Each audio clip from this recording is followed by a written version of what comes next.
জেলা প্রশাসক সম্মেলনের তৃতীয় দিন আজ ওসমানী স্মৃতি মিলনায়তনে জেলা প্রশাসক সম্মেলনের নির্ধারিত একাধিক সেশনে যোগ দেবেন বিভিন্ন মন্ত্রণালয়ের উপদেষ্টারা। সারাদিনে আজ নির্ধারিত অধিবেশনে মোট 15টি। প্রথম 3 অধিবেশনে নির্ধারিত থাকছে প্রতিরক্ষা, বেসামরিক বিমান পরিবহন ও পর্যটন, প্রাথমিক ও গণশিক্ষা মন্ত্রণালয়ের জন্য। তৃতীয় থেকে ষষ্ঠ সেশন অংশ নেবে কৃষি, আইন ও বিচার, প্রবাসী কল্যাণ ও বৈদেশিক কর্মসংস্থান, স্থানীয় সরকার, যুব ও ক্রীড়া মন্ত্রণালয় সহ 9টি বিভাগ।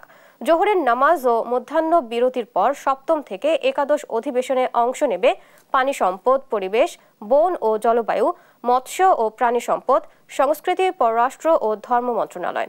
জনপ্রশাসন মন্ত্রণালয় ও মন্ত্রিপরিষদ বিভাগ অংশ নেবে শেষ 4 অধিবেশনে। এর আগে গত রবিবার প্রধান উপদেষ্টা ডক্টর মোহাম্মদ ইউনূস 3 দিনের জেলা প্রশাসক সম্মেলনের উদ্বোধন করবেন।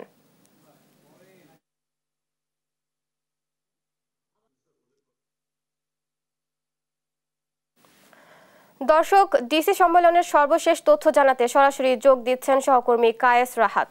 রাহাত, আজ সম্মেলনে এই পর্বে কোন কোন বিষয় নিয়ে আলোচনা হচ্ছে?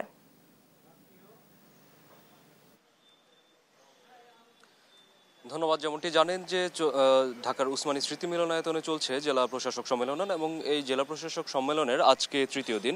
তো এই তৃতীয় দিন বা শেষ দিনে বেশ কয়েকটি মন্ত্রণালয়ের এখানে উপদেষ্টাদের যোগ দেওয়ার কথা রয়েছে এবং আজকের প্রথম কার্যদিবস, এই তৃতীয় কার্যদিবসের প্রথম যে অধিবেশন রয়েছে সেখানে যোগ দিচ্ছেন লেফটেন্যান্ট জেনারেল অবসরপ্রাপ্ত হাফিজ, যিনি দায়িত্বে আছেন প্রতিরক্ষা মন্ত্রণালয়ের সশস্ত্র বাহিনী বিভাগে। তবে এখানে বলে রাখা প্রয়োজন, তিনি এখানে উপদেষ্টা হিসেবে নন, বরং প্রধান উপদেষ্টার বিশেষ সহকারী হিসেবে যোগ দিচ্ছেন।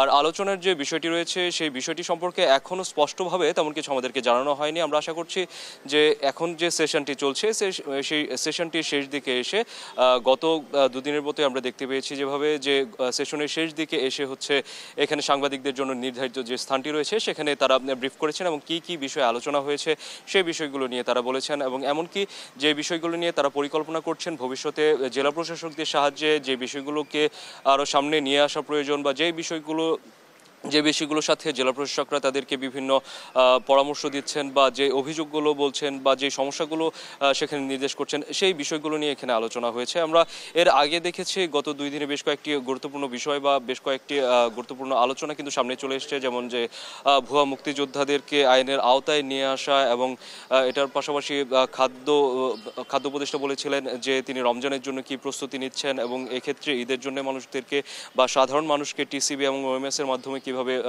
সহায়তা দেওয়া হবে। অন্যদিকে দুর্যোগ ব্যবস্থাপনা বা এ ধরনের যে মন্ত্রণালয়গুলো ছিল প্রায় সবগুলো মন্ত্রণালয় কিন্তু তাদের গুরুত্বপূর্ণ যে বক্তব্যগুলো ছিল বা যে পরিকল্পনাগুলো ছিল সেগুলো তারা জানিয়েছেন। অর্থ মন্ত্রণালয়ের কাছ থেকে যেমন আমরা গতকালকে জানতে পেরেছিলাম যে সেখানে তিনি বলেছিলেন যে করের যে আওতা সেটিকে তিনি বাড়াতে চাচ্ছেন, করের যে মাত্রা বা করের যে পরিমাণ সেটিকে না বাড়িয়ে, অর্থাৎ ব্যক্তিবিশেষের উপর করের যে প্রভাব সেটি না ফেলে বরং যারা ব্যবসায়ী রয়েছে বা ধনিক শ্রেণী রয়েছে তাদের সবাইকে একটি করের আওতায় নিয়ে আসা। তো এরকম যে সিদ্ধান্তগুলো সেই সিদ্ধান্তগুলো কিন্তু মূলত আলোচনার শেষ দিকে এসেই এখানে জানানো হয়েছে এবং আমরা জানতে পেরেছি। তো তারই ধারাবাহিকতায় আজকেও এখানে এখন সেশনটি চলছে। আমরা দেখতে পেয়েছি যিনি এখানে প্রধান অতিথি রয়েছেন তিনি কিন্তু ইতিমধ্যে এসে আলোচনায় যোগ দিয়েছেন এবং হয়তোবা ঘণ্টাখানেক এই আলোচনা চলবে বা যতক্ষণ তাদের সময়টি প্রয়োজন। তবে এখানে সময় বেঁধে থাকলেও একেবারে সেই সময় শেষ হচ্ছে তেমনটি কিন্তু বলা যাচ্ছে না। তো সেই আলোচনা শেষের পরে তারা এখানে আসবেন, সাংবাদিকদের সাথে কথা বলবেন এবং তখন আমরা জানতে পারবো যে কি কি বিষয় নিয়ে জেলা প্রশাসকদের সাথে তাদের কথা হয়েছে এবং কি কি বিষয়ে তারা পরামর্শ দিয়েছেন বা জেলা প্রশাসকদের উপর কি নির্দেশ তারা দিয়েছেন। তো জেলা প্রশাসক সম্মেলন থেকে এই ছিল আমার কাছে সর্বশেষ। রাহাত, ধন্যবাদ আপনাকে।